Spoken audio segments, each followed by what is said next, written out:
Hello guys, today we will discuss the Middle Ages. The Middle Ages are divided into three parts: the age before Chaucer, age of Chaucer, and age after Chaucer, which is also known as early Renaissance. So the focus of today's lecture would be on the literature and the events which happened before Chaucer. So the period of Middle Ages starts from 1066 when William of Normandy conquered this land. When William finally realized and turned his attention to the kingdom across the Channel, which is England, because he was living in Normandy in France at that time and he was Duke of Normandy. So his claim to the English throne was more uh, valid than others. The English monarch at that time was King Edward the First, or the Edward the Confessor, which was ruling England. So he had named William as his successor because they were cousin by relation, and at the same time, Harold Godwinson, the Duke, who moved to inherit the throne, according to some current chronicles, the church and the other monasteries had uh, supported Harold Godwinson.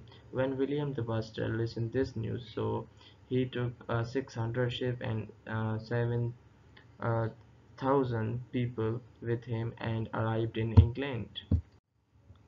When William the Bastard arrived in England, Harold Godwinson just returned from another rebelling invasion by the King of Norway, Harald Hardrada, and had rushed back to the capital after listening uh, the Norman invasion.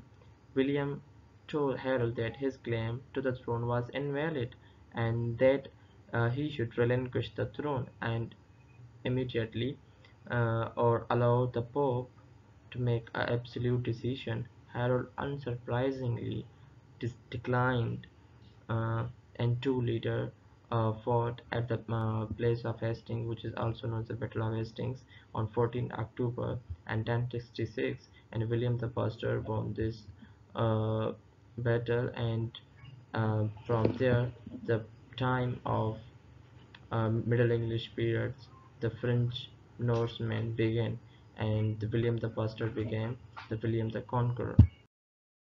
So it is a thing of common experience whenever any country or area is dominated by the foreign dominancy. So the foreigner will inject their belief, their language, their cultures as Anglo-Saxon as they arrived in England. So they injected their culture and their old English and the tradition of oral poetry. So same is the case here when these French, the Norsemen arrived here. So they injected their culture, their uh, beliefs. So they were known as Norsemen because they were highly adaptable people. So they adopted the French language, they adopted the Christian religion, they settled in that religion, and at the same time, in Normandy and in England, they were builder of castles and churches, and unlike the uh, English kings, the French barons and kings were most active kings, and at the same time, when they arrived in England, they were speaking French language. So French language became the administrative language of the England and official language. So the elite class of England was using this language, and so it created a problem uh, for for the people who were speaking uh, English. So they started learning French. So this gave birth to the bilingualism, and the multilingual coexisted is means that uh, in this time there were Latin, which was a language of church, religion, theology, and at the same time French and Old English. However, the Old English language was only maintained in remote areas because elite class was speaking the French, and only peasants were speaking the Old English. So these Norsemen not only brought with themselves the architect and the soldiers and artists, but at the same time they imported scholars to revive the knowledge, to uh, uh, enhance the romance, to celebrate the victories. Uh, and at the same time, if we compare both edges, the Old English literature and the Anglo-Norman literature, there is a difference of poetry. So in Anglo-Norman, we will not see the poetry like Beowulf, or in which the subject would be the religion, eternal life. So the Old English language, the poetry got its peaks, and as the French invasion, this poetry dies away, like it touches its peak and suddenly just vanishes away. So this is the impact, apart from the language, this French invasion has on the literature. So now the literature was written in French form. So uh, their way, way of deliverance was different from these Old English. Important documents of the medieval age. One was the Domesday Book, which was written by William William the Conqueror. So, almost 19 years after his invention, William decided a census was needed. It seems likely it was planned as a way to determine how to restructure taxes across the nation. The intention of this document, this great survey, was to evaluate the population of people so that they can impose the taxes. The Domesday Book, uh, which is also known as the Great Survey as it is known, was split in two parts. The Little Domesday, which covered a part of Essex and Norfolk and York, and the Great Domesday, which covered the larger area. The important thing about this document is, at the time, it was incredible that they started this kind of census system, and importantly, it helped the king, it helped the barons to look of the geographical things, which areas are under their rule. And Magna Carta in 1255 was signed by King John, who was ruling England in the absence of her brother Richard, the Lion-Hearted, who spent his whole life on crusades. So it was basically written to satisfy uh, England barons and the church by clarifying, defining their rights and responsibilities, as well as those of the king. The agreement covered such topics as giving of heirs in marriage and widows' rights, and to choose or not to remarry. So these were the basic rights, and the handings of the debates. Talking particularly on this, Magna Carta limited the authority of the king.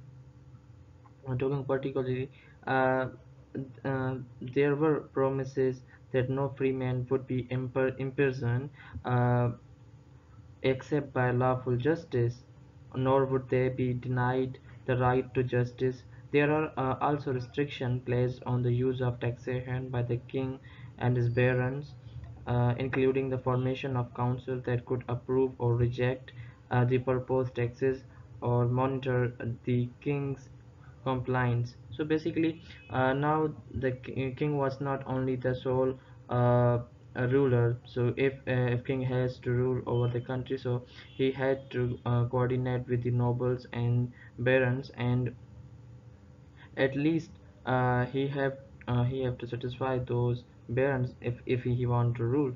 So this document was signed by this King John in the absence of Richard II. So the 14th century in England or across Europe is considered as the century of misery, disease, and wars. So at that time, in medieval times, uh, people call this catastrophe a great plague, or Some contemporary writers refer it as Great Mortality. So, however, this Black Death, or also known as bubonic plague, it hit the Europe and it swept almost one-fourth of the population. So, in October uh, of 1347, a ship came from the Crimea in Asia and docked and arrived in Sicily. Aboard the ship were not only the sailors, um, but raids. The raids brought with them the Black Death, the bubonic plague. Reports that came to Europe about the disease indicate that 20 million people had died in Asia. Knowing what happened in Europe, this was probably an underestimate because there were more people in Asia than Europe. Best estimates now that at least 25 million people died in Europe from 1347 to 1352. This was almost 40% of the population, and some estimates it's 60%. So half of the Paris population had died, and this plague was a disaster practically unequaled and to any event happened in the history of human existence. So there are many sources regarding the origin of this plague. Some linked it with the Jewish that, uh, according to some chronicles, that it is the product, or it is the kind of punishment the Christians are bearing for the Jews. And there are some medieval treatments about this plague, and because there was not an advancement in medical field, so some believe that this plague is a source, is a punishment from God for your evil deeds. And you have done this to yourself, and they apply a mixture of free rancid roots or white lilies and humans' excrements, and they use the method of self-flagellations, which is uh, using the leeches to suck the bad blood, and at the same time they considered, if you donate the gold to the church you will get the cure, because church was the supreme authority, and it was considered that this plague is due to the our bad deeds, and if we please our God, so we will get cured from this plague. Another important event that happened in England was in medieval times was Hundred-Year Wars.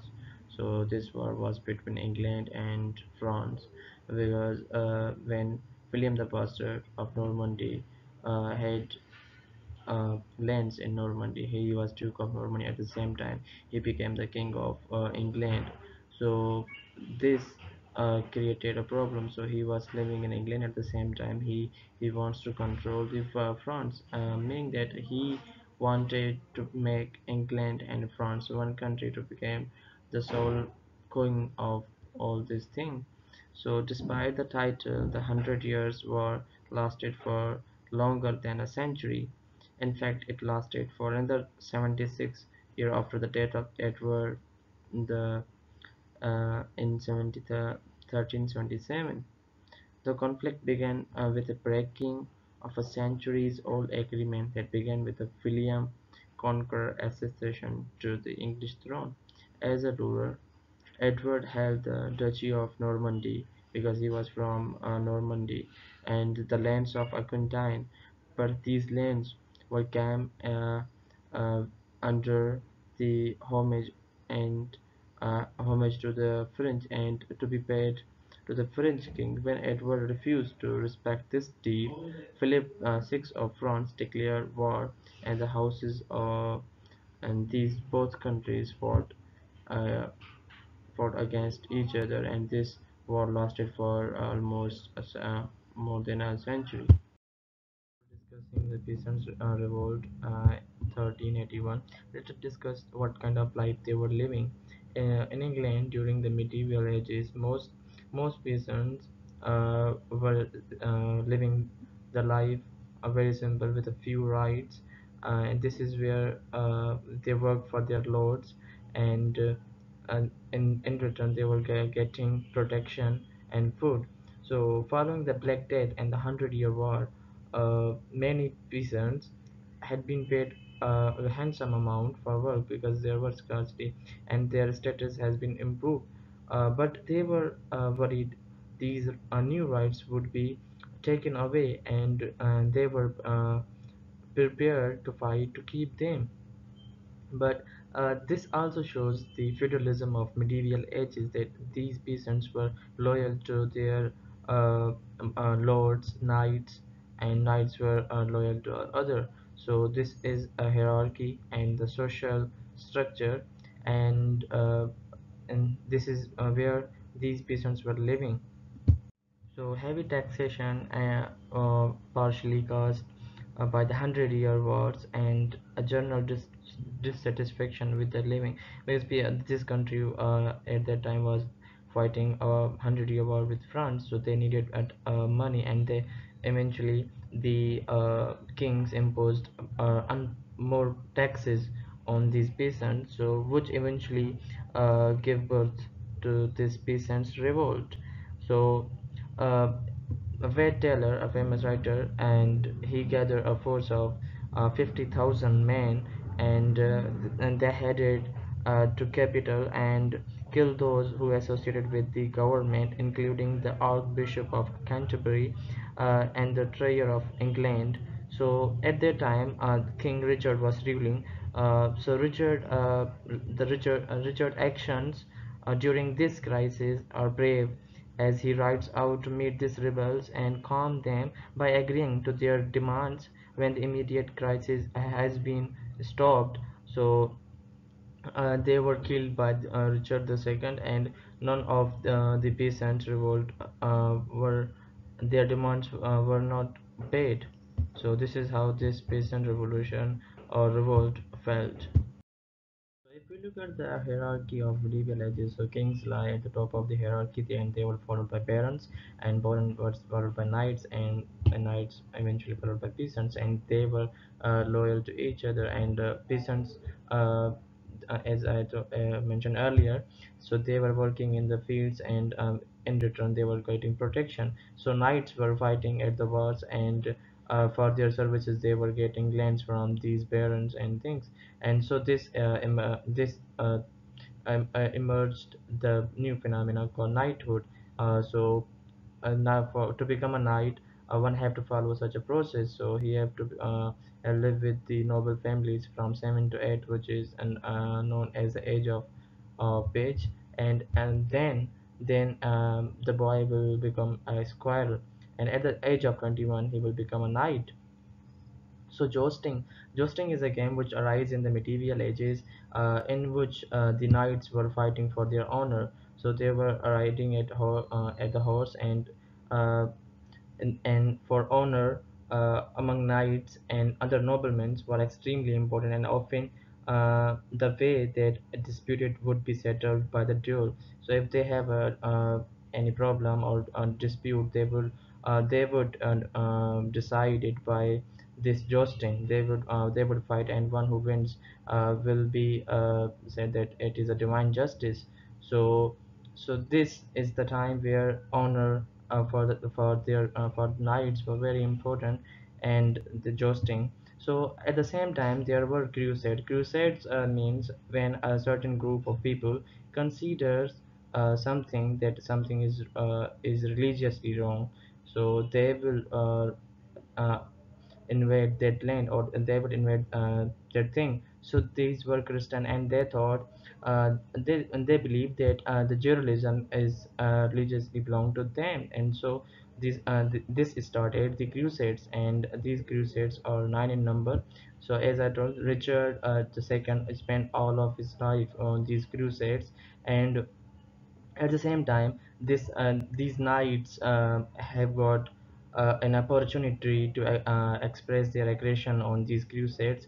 And this crusade also united these kingdoms these Norsemen, these Romans, so they were united and they started crusades against the Muslims who had took that land, Jerusalem at that time. And after the nine attempt of crusade following each, and they finally got that the Jerusalem.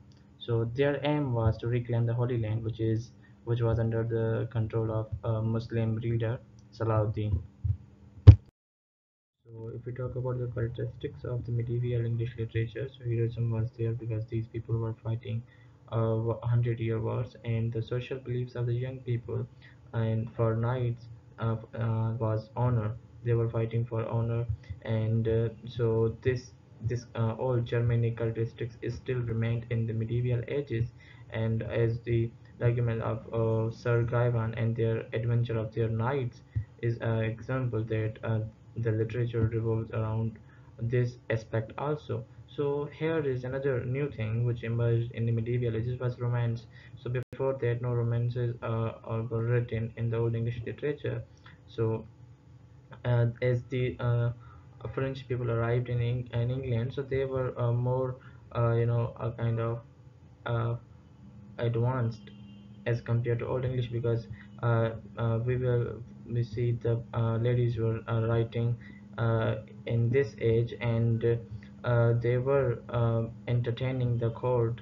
So there are certain reasons, and the romances always revolve around the nobles and the narrative of Sir Gawain and their knights, in which they talk about the adventure and the heroic exploit. And another important factor which is linked with these knights, so knight had to be a brave, so he would have to go to certain countries, he had to fought a war. So this is the typical picture of a knight, and knight had to be romantic, so he had to be fall in love with someone, and at the same time peasants were not allowed to be a knight. So there is an example of William, who was actually a peasant, so he wanted to become a knight. So this was not allowed in medieval ages because only noble family, the noble birth was allowed to be a knight. So that person disguised himself, and before the jousting game, which was the game of the knights, he fought in the tournament and he got famous. And when they come to know about his identity, so Edward II uh, gave him and told the people that he belonged to a noble family. So this also represents the class division of the medieval ages. Although people became aware of with their basic rights after the Hundred-Year Wars and the Plague, and they became aware of their strength and their value, but still religion was the center. So salvation and church had the absolute power. So the works of medieval ages still revolve around the religion, morality. So any work which is written at the time, uh, they would give the moral lesson at the end. Uh, as we will examine the if we analyze the works of Maria de France, so he had fables. In the end, there is a moral lesson. So apart from this, there is a presentation of an ideal behavior, so loyalty to the king, uh, chivalry because chivalry is a phenomena which was known to that medieval ages, that in this the knights and the soldier were expected to show respect to their fellows, their kings. And this is the social conditions, and uh, uh, this also represents the society, the life of society live that what they were living at the time. And another important feature of this medieval literature is use of alliteration. Although they were French, but this alliteration, this characteristic, it still remained in the poetry, which revived the old tradition. So there is a change in this alliteration, but it remained the source, the medium in which poetry was written. Aristocratic class of Norman was much attracted to the Celtic legends, and their fables were revolving throughout the centuries. And the account, and we know that. the literature of 12th century is in a French dialect, and would shaped the genre, theme, and style of literal medieval poetry. An account for the Mary de France can be driven from a poem which was later written in 1180 and named Dame Mary, in which there's mentioned she who wrote lays. Lays basically refer to the short narrative poem which is in the form of words, was much a listen heard by parents, knights, and the ladies, and for their for getting pleasure. And in the works of Mary de France there is a moral lessons in the end, like the fables of wolf and the and the wolf and the lamb, in which she compares the aristocratic class, the lords, as the wolf who eats the lamb, and lamb is here signifies the lower peasants who were not getting justice. So three works can be regarded. These can be contributed that these were written by these Mary de France, which were Lays, Fables, and Patrick Spirituality. Mary tells us in her prologue that she has listened those fables from legends, and she refers to all these narratives and attribute the credit to the Norman Celtic legends and call them Breton's lays.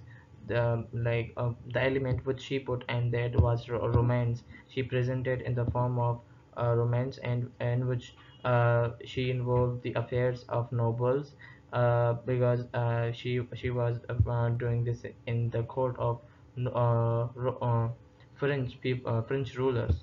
So this also indicates that the literature of the medieval ages revolves around morality, and to teach people was in didactic in nature.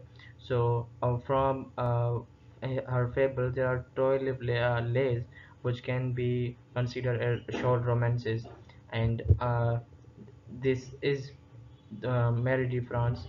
Another which thing which it referred that women were started writing. They were appearing in courts and they were writing. So before that, women had no right at all in the Old English literature. Was all about the medieval age before Chaucer, and I have tried to cover all things. And if you have any question regarding this, let me know in the comment section, and I'll be glad to help you out.